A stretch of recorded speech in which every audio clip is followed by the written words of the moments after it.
My mom passed away when I was 2, apparently in a car accident. Isabay, of course, was too young to remember anything, but I know her face from a few pictures taken when I was born. And it seems that my maternal grandparents were really devastated. It makes sense, since she was an only daughter. Those grandparents have also passed away now. My dad has been raising me all by himself ever since. In the mornings he delivers newspapers, and then heads off to work at the factory. Until 3rd grade, I went to an after-school care program, hanging out with kids my age in similar situations until my dad could pick me up. But after that, I was always alone. Through 4th, 5th, and 6th grade. I think I mostly spent time alone at home. Most of my friends were aiming for prestigious colleges and went to tutoring, so I hardly have memories of playing together. Once I hit middle school and joined a club. I was just happy whenever I was at school. I enjoyed the times when I was with friends, because I didn't feel lonely then. At time afterward was the only time Dad and I spent together. For just about 4 hours. Dad was kind, and then he was strict. He worked his tail off, ensuring every single day that I had a comfortable life. He couldn't make it to things like parent-teacher meetings or sports days, but even as a kid, understood and didn't make a fuss. I've watched my dad's back through all this, and started thinking about post-middle school life after graduation. Eventually, 8th grade will end, and all my friends will move on to high school. I wondered if I should work instead, but couldn't make up my mind. My dad insisted that I should go to high school, but that would mean his double shifts would continue. I decided to work. Luckily, a buddy's older brother was looking for extra hands at a car parts factory. It's about a 30-minute walk from this house. I decided to start working there in April, after graduating from middle school. A month later, I received my first paycheck in my life. Since I had always decided that my first paycheck would go towards our home. I first asked Dad if there was any restaurant he wanted to go to or anything specific he wanted to eat. Use the money you earned with your own sweat for yourself, he said. Even so, because it was what I wanted to do most. I decided to take Dad to eat his favorite ramen. After that, I decided to use my monthly paycheck for savings and household expenses. We've been living here for over 15 years, so the house needed some repairs, and it was also necessary to replace some appliances. I decided to buy Dad a slightly larger, more comfortable bed. That's how I gradually updated things in the house a bit every month. Just a year later, the house had become much brighter and neater. Well, of course, the addition of new things played a part. Taking my dad out to enjoy his favorite meals was what I loved the most. And I think it was because I could return the favor to my dad in such a way. Then one day, Dad said something. Actually, Dad's been seeing someone and he wants you to meet them soon. I was a bit shocked, but Mom had passed away and Dad had always been there, looking out just for me. It's about time Dad has some time for himself, and after all, I'm working and fend for myself now. I truly want Dad to be happy and to be free, so I immediately gave my approval. Dad and I arranged to meet this person at a restaurant. They were quite a pleasant individual. Moreover, she has a daughter. Nice to meet you. I'm Sayori Suda, who's dating your father. This is my daughter, Akiko.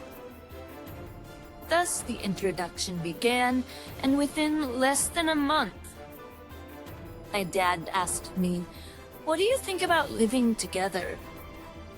I hesitated a bit.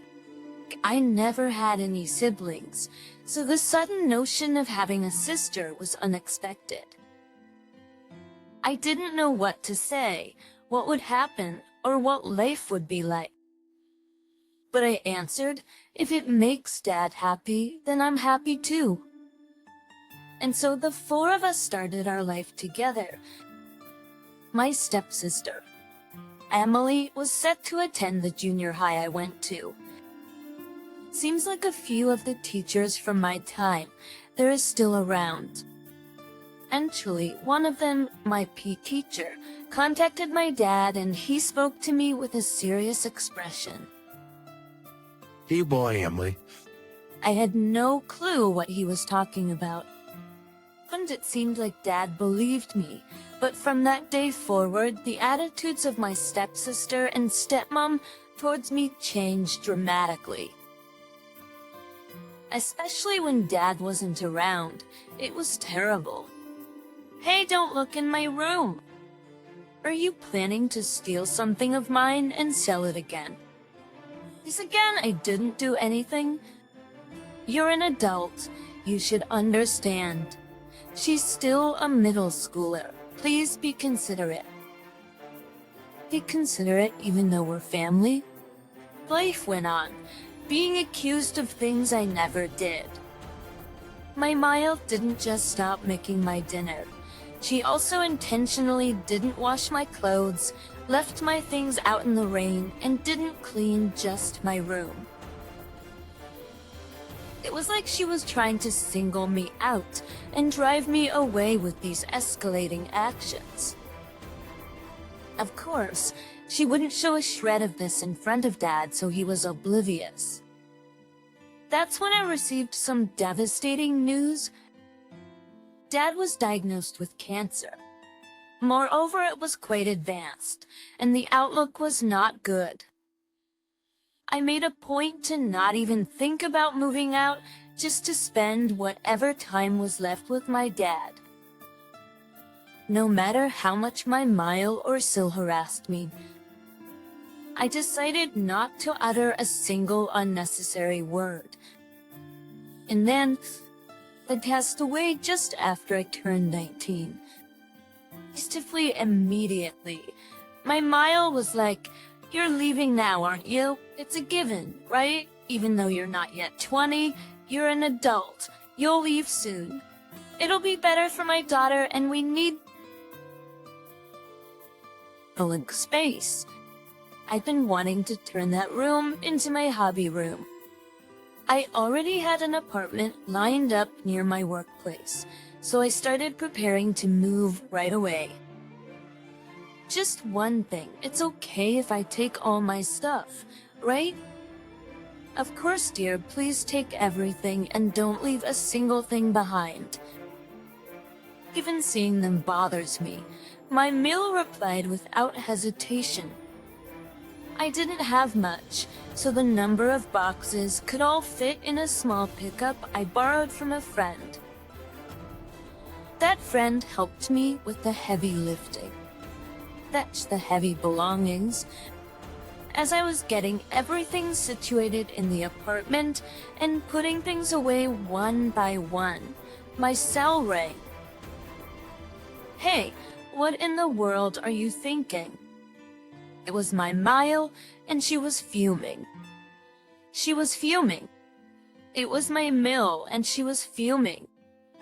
Yes! What's up? So, There's not a single appliance left and why are you taking everything? Don't you think we have to live here too? I'll bring them back right now. Yeah, I moved everything. The washing machine, dishwasher, heated table, TV, stereo, massage chair, fridge, and oven tea because I paid for them all. You said it, didn't you? Own that half there. My stuff was an eyesore, and to take it all. So, I did. Mel was left speechless. After that, she stopped contacting. I fought to leave them be, as this house was about all Dad left for his other family. Especially thinking this much was okay since he passed without enough savings to leave an inheritance. About a week later, I heard from Dad's sister, my aunt. I wanted to give you something, so I stopped by your house, but they said you don't live there anymore. Why? Here I told her I'm an adult now. I can live on my own. My aunt says something surprising. But that's your house, isn't it? Pretty mind? What do you mean? What do I mean? The house is in your name. Didn't you know your dad put it in your name well before he passed away? He always said you should do as you like with it, because it was the only place the two of you had lived together. He said it's okay to keep it, but since it's an old, worn-out house, it might be time to let it go. I didn't know that had set me up with a house so long ago. So that means I can live in that house. Do I let my stepmom and her family stay, or kick them out and move in myself? So getting rid of it means putting it up for sale, huh? I pondered that for a couple of days. I decided to inquire with the realtor for the details, and afterward, not knowing much about assets, I opted to rely on the lawyer. The house isn't worth much, but apparently the land will fetch a pretty penny.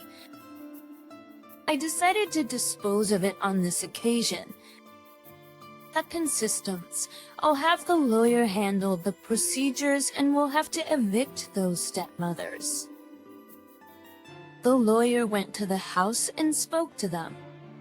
They were said to be out of their minds. Well, they had been living there for free until now, and suddenly that was going to end. Plus, the house was apparently a complete mess, almost like a hoarder's situation. My Mile and sister-in-law probably led quite a leisurely life. Mill seems to have lived on welfare without really working. Though she appears perfectly healthy, the lawyer said she's likely committing fraud.